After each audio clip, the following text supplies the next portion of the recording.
Lee Harvey Oswald was an enigma to most people that had ever met him. He was not overly engaging in social settings and by and large kept to himself. He held a myriad of beliefs and had studied various philosophies ranging from Marxism to socialist forms of government around the world. Once he was free of the shackles of the U.S. Marine Corps and was free to travel as he wished, he set his sights on the Soviet Union and proceeded to go through the steps he would need to accomplish to make that happen. He had been processed out of the Marine Corps quite swiftly so he could help his disabled mother, but he had no intention of doing that, nor did he intend to attend Albert Schweitzer College, which he had sent a deposit to save him a seat in the 1958 to 1959 class. He was going to go to the Soviet Union. But how exactly would he accomplish this? On September 16, 1959, Oswald left Fort Worth on his way to New Orleans.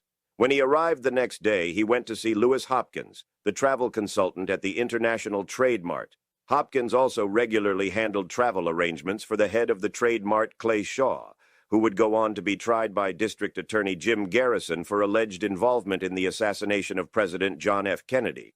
Now, it could be just a coincidence that Oswald's travel plans were made by the same person that handled travel for Clay Shaw. After all, Hopkins was working in the same building as Shaw, but it does seem odd, and it certainly should be included in this discussion. Lewis Hopkins said that Oswald asked for the cheapest and earliest ship to Europe. He paid $220 cash for a one-way ticket to Le Havre, France. On October 20th, Oswald boarded the Marion Likes freighter, making his way across the Atlantic Ocean. The night before he left, Oswald wrote a letter to his mother where he said, quote, "Just remember, above all else, that my values are different from Robert's or yours. It is difficult to tell you how I feel.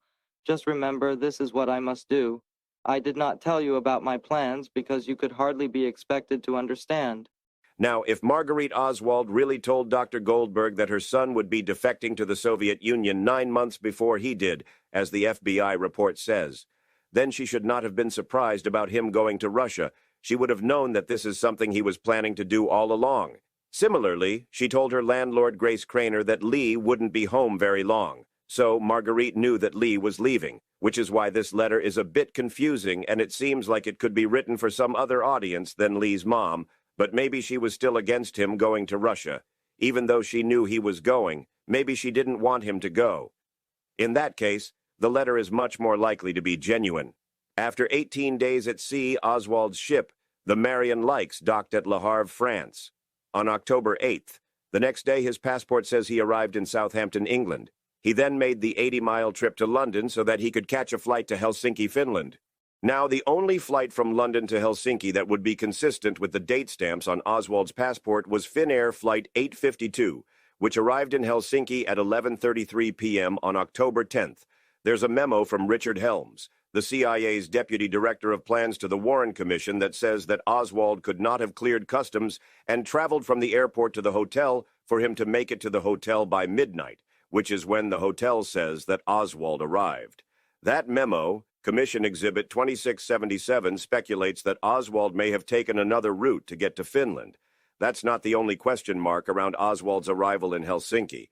His name was not found on any of the arrival lists for flights that were coming into Finland.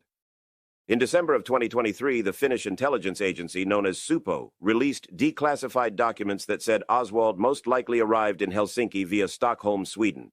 But there were no Swedish stamps on Oswald's passport, so we don't know for sure how Oswald got to Finland. The fact that there's no record of him entering the country aside from his passport stamp does not add up. But it's also possible that Oswald didn't arrive at the hotel at midnight exactly, and someone just wrote midnight to make sure he paid for that night's stay. If so, then the flight arriving from London at 11:33 p.m. would seem to make sense. Regardless of how Oswald made it to Helsinki, things start to get more interesting once he's there. Upon arriving, he checked into Hotel Turney, a 5-star hotel where presidents, royalty, and celebrities stayed when they visited. Not exactly the choice one would speculate an ex-private first-class Marine could afford to hang his hat while he was staying in Helsinki. The hotel also served as an espionage headquarters for the British and the Soviets at the end of World War II. After staying at Hotel Turney for 2 nights, Oswald checked into the Klaus Kirke Hotel for another 3 nights. Klaus Kirke was another very expensive place to stay, though not quite as fancy as the Hotel Turney. The 2 hotels were only 3 blocks apart. Oswald's hotel accommodations while in Helsinki raise a few questions. First and foremost, why was he staying in such fancy hotels, and where did he get the money for it? The Warren Commission claimed that Oswald had $1,500 in savings, but the only money that we know for sure that Oswald had was $200 from a savings account that he had just withdrawn all the funds from before leaving Texas. When Oswald arrived in the UK, he told a British immigration official that he had $700 cash in his possession. So, we don't actually know how much money Oswald had in his possession. Travelers of all stripes have certainly been known to hide cash funds from immigration officials for various reasons, some above board, some not so much. The initial thought would be that Oswald had a lot of money in savings from his time in the military. But servicemen in Japan in the late 1950s were paid in military script, which can only be used at the base. It couldn't be converted into cash. This means that the only cash savings that Oswald had from the Marines would have been if he saved all of the $1,172 he was paid while stationed in Santa Ana, which was convertible to cash. And if he did that, it would make sense that he would have around $700 in cash left after he paid to travel from New Orleans to France, from France to the UK, and finally from the UK to Helsinki, given that he still had to pay for the travel arrangements to make it from Helsinki to Moscow. Why would Oswald burn through his limited funds staying at the most expensive hotels in Helsinki? It just doesn't make any sense. Maybe an even more important question is, why did Oswald travel to Helsinki in the first place? There were numerous other geographic locations where he could have applied for a Soviet visa and traveled to Russia. We know that Oswald had Finland in mind from the time he submitted his passport application, because the application mentions possibly attending the University of Turku in addition to Albert Schweitzer College. Oswald applied for a visa to the Soviet consulate in Helsinki on October 13th. His visa was issued 1 day later on October 14th. Within 1 day, that seems like a very fast timeline to get a visa. But was it? According to former KGB agent Yuri Nasenko, the timing of Oswald's visa was standard. There was no reason for the USSR to not grant the visa since Oswald was only 19 years old, and he didn't list his Marine service on the application. He just said that he was a student traveling. On the other hand, the CIA made calls to the Soviet embassy in Helsinki after the assassination in an attempt to find out how long it took to get a visa to Russia from Helsinki. They were told that if the applicant applied in person, the normal visa process took 5 to 7 days, but that it was, quote, impossible within 2 or 3 days to get a visa. According to a declassified July 10, 1964 CIA memo, Oswald said that he planned to stay at the Hotel Turney for 5 days when he checked in. We know that Oswald did, in fact, end up staying in Helsinki for exactly 5 days. Now, how he could have known that beforehand is a bit of a mystery. He did end up switching hotels halfway through his overall stay in Helsinki for reasons that are unknown, but he was able to forecast with precision exactly how long it would take him to get a visa to the Soviet Union. A lucky guess on his part? Perhaps, although this reporter thinks not. Another declassified document sheds even more light on why Oswald would have chosen Helsinki as his entrance point into the Soviet Union. The document says that during a lunch conversation with Gregory Golub, the Soviet consulate in Helsinki, Golub told his American State Department counterpart, quote, Moscow had given him the authority to give Americans visas without prior approval from Moscow. Golub stated that this would make his job much easier, and as long as he was convinced that the American was all right, he would give him a visa in a matter of minutes. This conversation took place on July 17, 1959, just a few months before Oswald went to Helsinki. To put this into context, in every other European capital, Soviet visa applications were required to be sent to Moscow for approval. But in Helsinki, and Helsinki alone, this process could be bypassed by the person giving out the visas. This procedure made Helsinki a very attractive entry point destination for anyone who wanted to get to the Soviet Union quickly, and it is rumored that all of the other ex-military personnel that defected to Russia during this time, and there were several.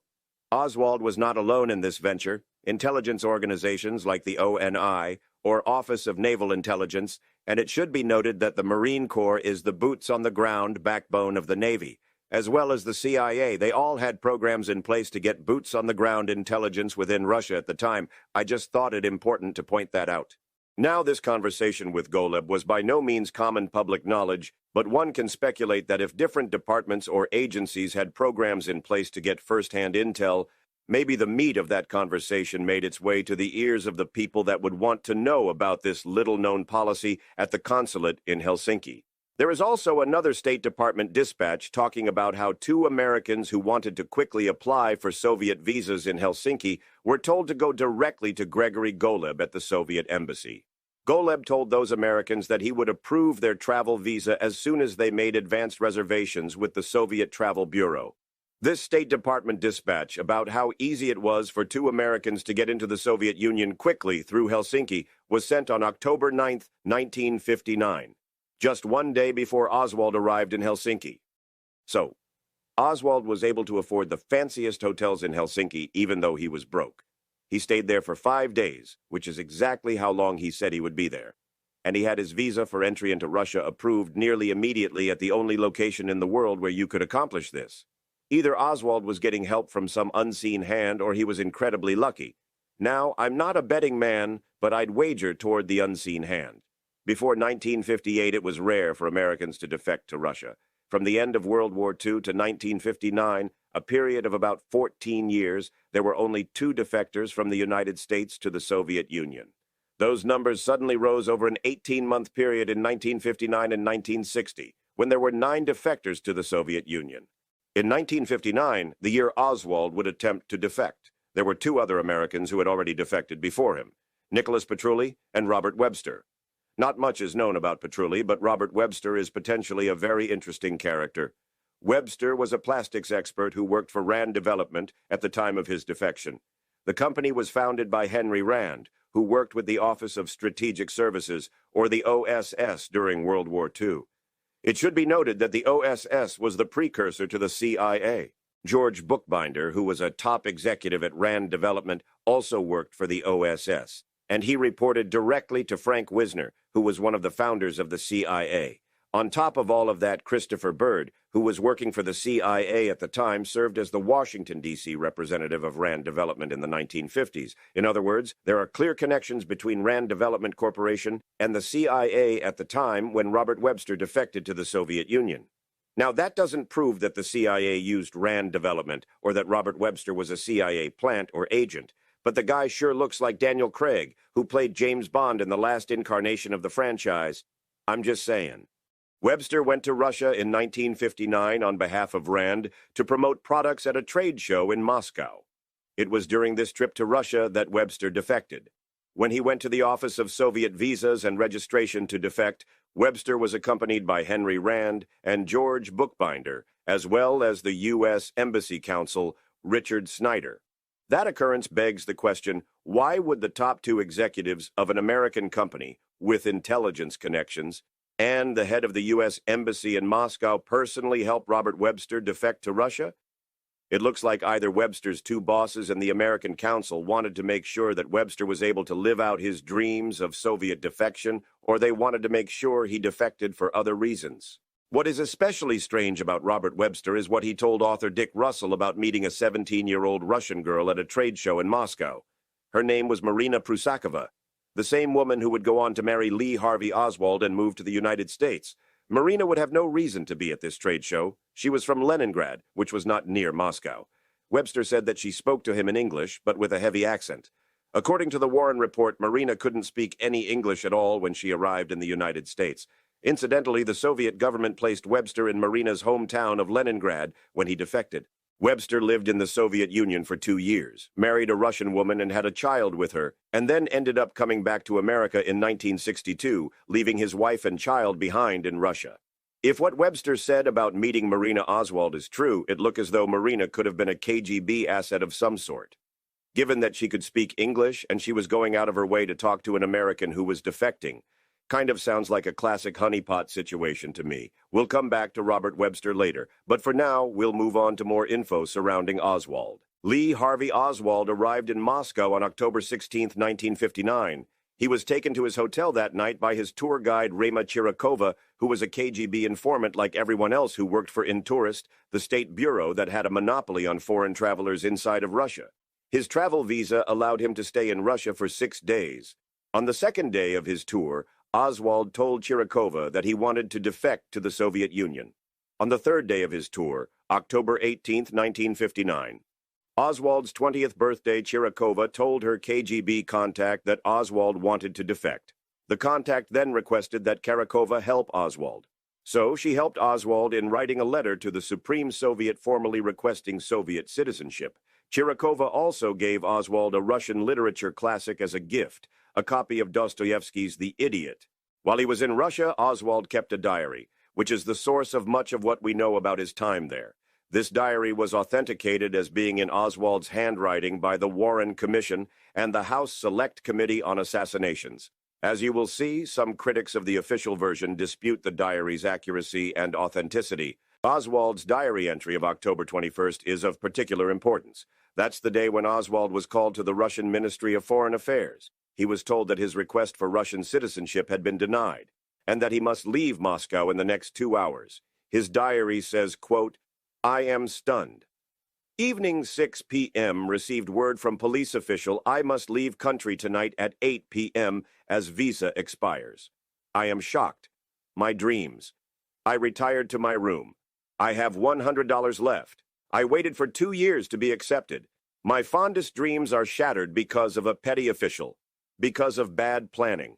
I planned too much. 7 p.m. I decide to end it. Soak wrist in cold water to numb the pain, then slash my left wrist. I think when Rama comes at 8 to find me dead, it will be a great shock. Somewhere a violin plays as I watch my life whirl away. I think to myself how easy to die and a sweet death to violins. So, according to Oswald's diary, he found out that his visa was denied at around 6 p.m. He decided to take his own life at 7 p.m., and he planned to be dead by 8. Luckily for us, we have more information about this harrowing saga in the form of interviews that author Norman Mailer did with Rama Chirikova. Chirikova said that when she met Oswald, he had just arrived by train in the deluxe class, which was the most expensive class usually reserved for only very wealthy people.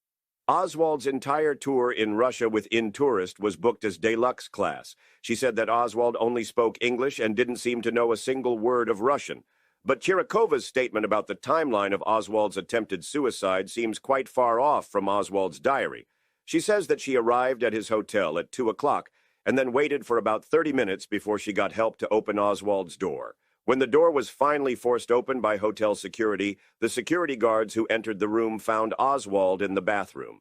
Chirikova didn't see if Oswald was on the floor or in the tub, but she did see him come out of the bathroom on a stretcher, unconscious, but wearing dry clothes. According to the Russian doctor who worked on him, Oswald was taken to the Botkinskaya hospital at 4 o'clock. The cut on Oswald's left wrist was 3 to 5 centimeters long and took 4 stitches to repair. Dr. Lydia Mikulina, a psychiatrist at Botkinskaya Hospital, described Oswald's injury as, quote, a show suicide since he was refused political asylum, which he had been demanding. It looks like Oswald's attempt at suicide shows that he was just very desperate to remain in the Soviet Union, not that he actually intended to take his own life. On the other hand, Gerald Posner presents a very different picture. He relies on statements from the former KGB agent we mentioned earlier, Yuri Nushenko, who began providing secrets to the CIA in Geneva, Switzerland in 1961. Nushenko claims that he was the KGB agent responsible for overseeing Oswald in Russia. The CIA had mixed feelings on whether Nushenko could be trusted and worried that he was providing false information because he was a Russian disinformation agent. Nushenko told the CIA that Oswald was not a KGB agent, but the CIA still put Nushenko in solitary confinement for 1,277 days, until he was eventually released and given a false identity and a new job with the CIA. When it comes to the suicide attempt, Nushenko says that Oswald's injury was serious enough that it required medical intervention in the form of blood transfusions. He also says that the KGB decided not to pursue Oswald as an agent because they thought he was mentally unstable. The reason that they didn't immediately send him home is because they wanted to avoid the optics of an American student being manhandled by the big bad Russians. So, instead, they decided to keep an eye on him to make sure he didn't cause any trouble and he wasn't an American sleeper agent. So, once again, we have conflicting evidence. It appears as though the attempted suicide was a cry for help, to allow Oswald to stay in Moscow. If you believe Nashenko and avoid Chirikova, the Botkinskaya doctor, and Dr. Mikhailina, you could disagree and say it was a bona fide suicide attempt. The reason it matters is that it speaks to whether Oswald was mentally stable. If he really attempted suicide, you could say he was mentally unstable. If it was a ruse, it shows that he desperately wanted to stay in Russia, no matter what the cost. The question is, why exactly would Oswald want to stay in Russia, no matter what the cost? This and other questions will be examined thoroughly as we look further into more of Oswald's time in Russia. That will be contained in future episodes. For now, we will conclude this first part of Oswald's time in Russia.